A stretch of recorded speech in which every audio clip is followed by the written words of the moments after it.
Hello everyone, welcome to Telephysio. Today is day 5 of hypothyroidism awareness, where we shall be discussing the role of physiotherapy in hypothyroidism and its associated problems. Part 1. For convenience, I've divided the age groups into 5. Okay, so it's between the teens to 25 years, which is the youth and the active members of the society. 25 to 35 years, which is generally the working population, including pregnant women. 35 to 55 years on sedentary lifestyle, some of them having menopause and also the early onset of osteoporosis. 55 to 65 years usually suffer from rheumatoid arthritis or diabetes or joint stiffness associated with heart and lung problems, and 65 and above usually complain of weak immunity, fatigue, depression, stiffness, and pain. Please remember that all these symptoms or all these problems can be seen in any other age group also. Here, these have been categorized just for basic understanding and little easier explanation of the exercises. As we know by now that hypothyroidism affects the joints, muscles, the nervous system, and also causes depression and other problems. Therefore, physiotherapy is referred to improve the flexibility and joint mobility, reduce joint inflammation and risk of injury, improve strength, endurance, and muscle performance. In hypothyroidism, the cardiac output reduces by 30 to 50% in general. Therefore, it is very important to strengthen the heart muscles and also the breathing muscles of the lungs. Some of the general exercises that help in strengthening the heart muscles are skipping, walking, jogging, swimming, basically all the aerobic activities. These help in improving the cardiac output and also the oxygen supply to the heart. But please keep in mind that these exercises can only be performed if you do not have any other heart problems like irregular pulse rate or irregular heartbeats. So before you go for these exercises, make sure that you know about your blood pressure, your heart rate, and your oxygen capacity. These can be performed by all the age groups, but people with younger age and less comorbidities like heart problems, they can opt for high intensity workouts like skipping and also jogging. Keep a track of all your activities.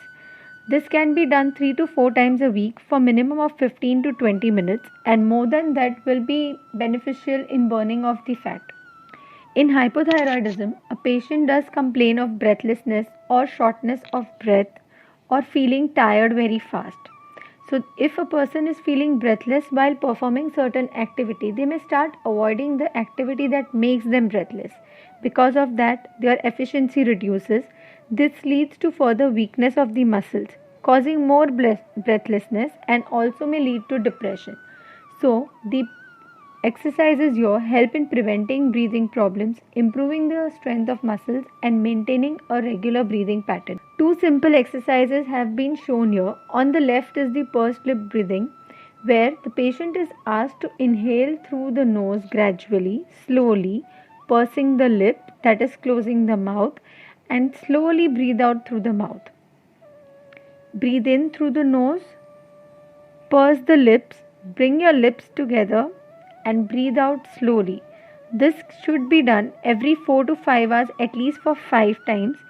Gradually, the repetitions throughout the day can be reduced to 2. Next is the chest expansion exercises. These help in expanding the lungs completely and also improve the oxygen capacity of the lungs. This can be done 3 times per day, at least 10 times at a stretch, and gradually it can be progressed with weights to improve the strength of the muscles. Certain stretching exercises improve the flexibility of the muscles as well as help in maintaining the stability also.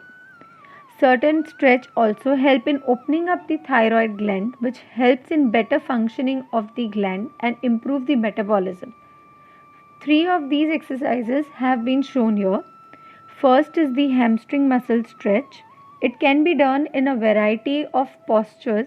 This is the most simpler one, which can be done by any age group in standing, keeping a stool underneath the ankle, bending the other leg slightly from the knee and giving a good stretch to the opposite leg. Hold it for 15 to 30 seconds and repeat it 2 to 3 times throughout the day.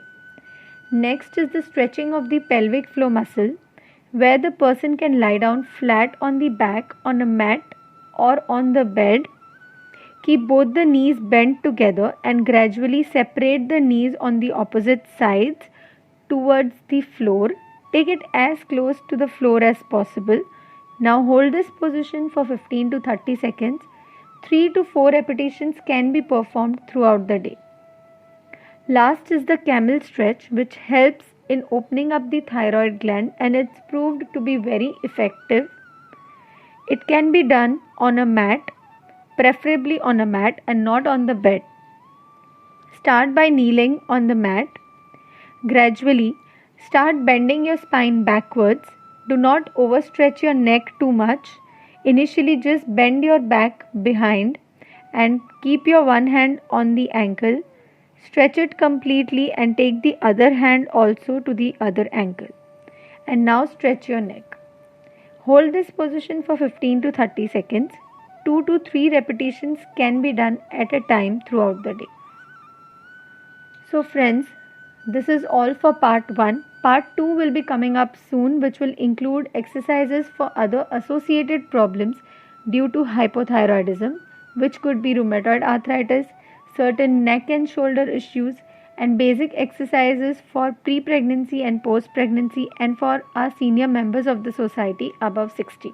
I hope all these were helpful to you and you may incorporate them in your day-to-day life. Thank you.